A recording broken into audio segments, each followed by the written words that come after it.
হঠাৎ করে নাটকীয়ভাবে পুরো পরিস্থিতি বিএনপি সরকারের নিয়ন্ত্রণের বাইরে চলে যাচ্ছে।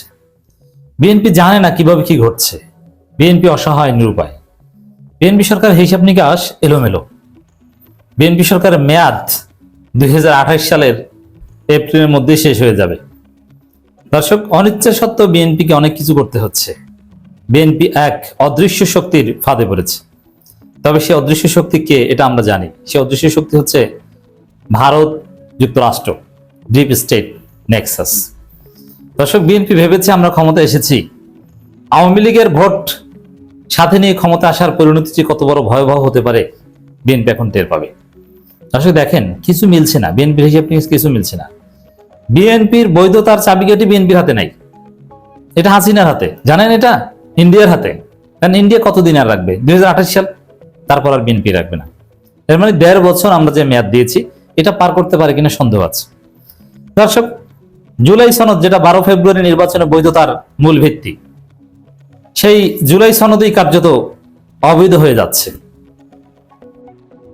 গণভোট অবৈধ হয়ে যাচ্ছে। তো এটা খুব সিম্পল। জুলাই সনদ, গণভোট অবৈধ হয়ে গেলে তারেক সরকার 12 ফেব্রুয়ারি নির্বাচন সব অবৈধ, ইউনূস সব অবৈধ, বৈধ শুধু হাসিনা। এখন এগুলো কিভাবে ঘটছে দেখেন। বিএনপি ফাঁদে পা দিয়েছে। ভারত, প্রণয় ভার্মা এসে বিএনপিকে বলছে, সে অনুযায়ী বিএনপি কাজ করতে বাধ্য হচ্ছে, এটা আমরা দেখতে পাচ্ছি। কিন্তু যে বিচারক এই রায় দিয়েছে তিনি হাসিনার চালা, এবং জাতীয় পার্টির আইনজীবীরা এই উড়নে খেলছেন। ইউনূস আলী আকন যিনি রিট করেছেন তিনি জাতীয় পার্টির লোক। Who doesn't know? তিনি জাতীয় পার্টির হয়ে লাঙ্গল প্রতীকে নির্বাচনও করেছিলেন। এই হচ্ছে সেই ইউনূস আলী আকন। এর মানে আওয়ামী লীগের লোকজন যে রিট করেছে ওইটার মাধ্যমে এখন ফল পাচ্ছে। এবং বিচারক হচ্ছে হাসিনার বিচারক। মজা না? এর মানে কি? আর বিএনপির লোকজন আবার সেখানে এটার পক্ষে, বিএনপির আইনজীবীরাও আছে। ফলে যেটা দাঁড়ালো যে বিএনপি ফাঁদে পড়েছে। দেখেন, বিএনপি 6 সিটি কর্পোরেশন নির্বাচনের প্রশাসক নিয়োগ দিয়েছে, যেটা একদম অগণতান্ত্রিক। এখন 6 সিটি কর্পোরেশনের প্রশাসক নিয়োগের বৈধতা চ্যালেঞ্জ করে হাইকোর্টে রিট। মজা না? এখন এটা নিঃসন্দেহে অবৈধ। যদি প্রশাসনিক ব্যক্তিবর্গকে প্রশাসক নিয়োগ করতো, that would be correct for the time being. But রাজনৈতিক ব্যক্তিবর্গকে এভাবে গণতান্ত্রিক দেশে প্রশাসক নিয়োগ করা যায় না। নির্বাচন দিবে, প্রশাসক কেন? অতএব এই প্রশাসক নিয়োগ, এটা জয় বাংলা হয়ে যাবে নিশ্চিতভাবে। এদিকে দুদক চেয়ারম্যান পদত্যাগ করছেন মবের ভয়ে। দুদকের কমিশনাররা মবের ভয়ে পদত্যাগ করছেন। বাংলাদেশ ব্যাংকের মব দেখে সবাই ভয় পাচ্ছেন। তা বিএনপির গোমর ফাঁস হয়ে যাচ্ছে যে বিএনপি প্রতিষ্ঠানগুলোকে নির্লজ্জভাবে ধ্বংস করে দিয়েছে ক্ষমতা গ্রহণের 15 দিনের মধ্যেই। আইসিডি ট্রাইব্যুনাল থেকে শুরু করে সব জায়গায় কোথাও কোনো নিয়মতান্ত্রিক ভাবে কিছু করতে পারছিল না। মবের স্বর্গরাজ্যে পরিণত করেছে বিএনপি। দর্শক, এখন এটাও জালিয়াতি। অন্তর্বর্তীকালীন সরকারের উপদেষ্টাদের পেছনে লেগেছে এবং তাদের সিদ্ধান্তগুলোকে ওভারলুক করার চেষ্টা করছে। আসিফ মাহমুদের ব্যাংক হিসাব তলব, আরো 4 জন উপদেষ্টার ব্যাংক হিসাব তলব, এটা লেখে না। আবার অন্তর্বর্তীকালীন সরকারের সময় সেই এনসিবির তানবীরের বিরুদ্ধে দুর্নীতির ভয়াবহ মিডিয়া ট্রায়াল আমরা দেখেছি। সেই তানবীর এখন নির্দোষ, ক্লিন সার্টিফিকেট পাচ্ছেন, তাও বিএনপি সরকারের আমলে। এদিকে ভূমি প্রতিমন্ত্রী, তিনি ভূমি অফিস পরিদর্শনে যান, যে দেখেন তালাবদ্ধ, সেখানে বসে থাকেন। কি অসহায়!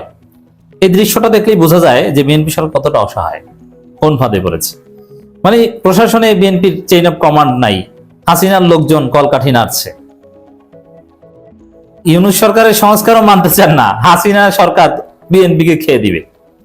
এমনকি জামাতের কেউ কেউ বলছে যে আমরা হাসিনাকে সাথে নিয়ে বিএনপি সরকারের বিরুদ্ধে আন্দোলন করব। কেননা যদি ঘোষেরটা নিতে হয় তাহলে মানে আসলটা নেওয়াই ভালো, এটা নেবো কেন, নকলটা নেবো কেন? মুক্তিযুদ্ধ ব্যবসা যদি করতে হয় তাহলে বিএনপিটা করবো কেন, আওয়ামী লীগেরটাই ভালো। তালাবদ্ধ অফিসের সামনে বসলেন ভূমি প্রতিমন্ত্রী, আসেননি কোনো কর্মকর্তা। সব এলোমেলো, কোনো কিছুতে শৃঙ্খলা নাই। প্রশাসন দলীয়করণ করবেন, দেখবেন যে সব জায়গায় হাসিনা বাহিনী আর হাসিনা বাহিনী, আপনার কোনো কিছু চলবে না। দর্শক, এদিকে গুম খুনে জড়িত যে সেনা অফিসাররা, তারা খুব চিল মুডে আছে। তারা হঠাৎ নাকি বিচারের মধ্যে দাঁড়িয়ে যায়, মানে তারা কোনো কিছু মানতে চান না।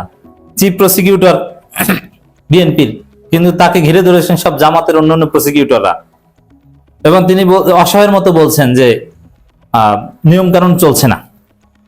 জেলার মধ্যে দাঁড়িয়ে প্রশ্ন করতে থাকেন জিয়া। মানে কোনো কিছুই সুন্দরভাবে গোছালোভাবে চলছে না। দুদক চেয়ারম্যান এবং কমিশনারদের পদত্যাগপত্র গ্রহণ, ওদিকে সেই 21 পদক অনুষ্ঠানও দেখেছেন যে একজনকে পদক দেওয়ার ঘোষণা দিয়ে তাকে দেয় না, আবার পরে দেয়।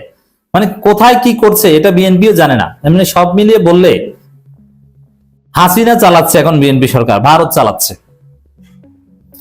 দর্শক, ঢাকা উত্তর, দক্ষিণ সহ দেশের 6 সিটি কর্পোরেশনের প্রশাসক নিয়োগের বৈধতা চ্যালেঞ্জ করে হাইকোর্টে রিট আবেদন দায়ের করা হয়েছে। বুধবার সকালে অ্যাডভোকেট গোলাম কিবরিয়া সহ সুপ্রিম কোর্টের 6 আইনজীবী রিট দায়ের করেন। রিটে স্থানীয় সরকার সচিব, নির্বাচন কমিশন সংশ্লিষ্টদের রিটে বিবাদী করা হয়েছে। বিএনপি যে রিটকে প্রশ্রয় দিয়ে যে আকাম করেছে, এখন দেখবেন যে আওয়ামী লীগ আর জাতীয় পার্টির আইনজীবীরা রিট চিট খেলা খেলবে। বিএনপির ভাগ্য তো এখন হাসিনার কোর্টের উপর। এই কোর্টের বাংলাদেশের অনেক কিছু এখন হাসিনার নিয়ন্ত্রণে। বিএনপি জামাত তেমন কিছু বলছে না, কি জন্য জানেন? জামাত দেখছে আরে আমার তো কিছু বলার দরকার নাই, হাসিনার লোকজনই তো বিএনপিকে খেয়ে দিবে। বিএনপি তো সেই ভারতের ফাঁদে পা দিয়েছে, ভারতই তো তারেক রহমানের হাত ছেড়ে দিবে। জামাত অযথা বিএনপির সাথে কনফ্লিক্টে যে লাভ নাই, বরং বিএনপির সাথে আমরা একটা আন্ডারস্ট্যান্ডিং থাকি। তো বিএনপি যে আত্মঘাতী সিদ্ধান্ত নিচ্ছে, তাতে মনে হয় যে আওয়ামী লীগের বিরুদ্ধে আবার বিএনপি জামাত জোট করা লাগতে পারে। যদিও বিএনপি একটু লাইনে থাকলে আওয়ামী লীগ থার্ড ফোর্থের উপরে উঠতে পারবে না, কিন্তু ভারত যেভাবে খেলছে আর সেই খেলাগুলো বিএনপি মেনে নিচ্ছে, তাতে বিএনপির কপালে বিপদ আছে। বিএনপি জামাত জোট আবার লাগতে পারে। আর আওয়ামী লীগ যদি বড় আকারে প্রত্যাবর্তন করতে পারে, হাসিনা ছাড়া ফিরতে না পারলে আওয়ামী লীগের ভবিষ্যৎ নেই। শেখ পরিবার মুক্ত আওয়ামী লীগ কখনোই বাংলাদেশের 4th কিংবা 5th দলের চাইতে বেশি হতে পারবে না। তো যদি হাসিনার আওয়ামী লীগ ফিরে, এখন যারা দেখতে পাচ্ছি তারা তো হাসিনা বৈধ প্রধানমন্ত্রী হতে পারেন। তো যদি প্রধানমন্ত্রী হিসেবে হাসিনা ফিরেন, তাহলে বিএনপি জামাতকে আবার জোট করতে হবে। দেখেন, এখানে অসম্ভব না। যেমন চুপ্পু যদি বলে যে হাসিনা পদত্যাগ করেনি, তো পদত্যাগ না করলে তো হাসিনাই বৈধ প্রধানমন্ত্রী। তা আপনি কি করবেন? চুপ্পু সে সাক্ষী দিতে পারে। সেনাপ্রধান যদি ভুল স্বীকার করে বলে যে না, ওটা ভুল হয়েছিল, সংবিধান অনুযায়ী হাসিনা বৈধ প্রধানমন্ত্রী, আপনি কিছু করতে পারবেন? বিএনপি সংবিধানে যে ব্যাখ্যা দিচ্ছে তাতে তো এটাই দাঁড়ায়। তো দর্শক, এবার বুঝবে মজা। এদিকে ভারতে সফরে গেলেন নবনিযুক্ত ডিজিএফআই প্রধান। মজা না? এর মানে বাংলাদেশ চালাচ্ছে কারা? এই ডিজিএফআই প্রধান ভারত থেকে ট্রেনিং নিয়ে এসে একদম শুরুতে ভারতে সফরে। মজা না? একটু পরে গেলে কি হতো? ভারতে কাজটা কি? আপনি আমেরিকায় যেতেন, চীন যেতেন না, ভারত। এর মানে ওই ডিজিএফআই ভারত থেকে ট্রেনিং দিয়ে অ্যাসাইনমেন্ট নিয়ে এসে হাসিনাকে বৈধ প্রধানমন্ত্রী বানিয়ে দিতে পারে, তারেক রহমানকে ক্ষমতাচ্যুত করতে পারে, বলা যায় না। কারণ বিএনপি তো অসহায়। এদিকে বিএনপির মন্ত্রিসভার মধ্যে বিশ্বাসঘাতক চিহ্নিত করা হচ্ছে। অনেকে বলছেন, মেজর হাফিজ সহ অনেকে, যে এই লোকগুলো বিএনপিকে ডুবাবে। দর্শক, এই যে রিট্রিট খেলা খেলছেন, বিএনপির ভাগ্য যে আদালতের হাতে তুলে দিচ্ছেন, হাসিনার বিচারকদের হাতে, এগুলোর সব পেছনে এই যে বিচারক রাজিকাল জলিল হাসিনার লোক, এটা স্পষ্ট হচ্ছে। আর এগুলোর পিছনে সবকিছুর কলকাঠি, মূল যিনি কলকাঠি, ইউনুস আলী আকন্দ, যিনি আমাদের কাছে তথ্য এসেছে ঢাকা 8 আসনে জাতীয় পার্টি মনোনীত সংসদ সদস্য হিসেবে তিনি নির্বাচন করেছিলেন। এই হচ্ছে অবস্থা।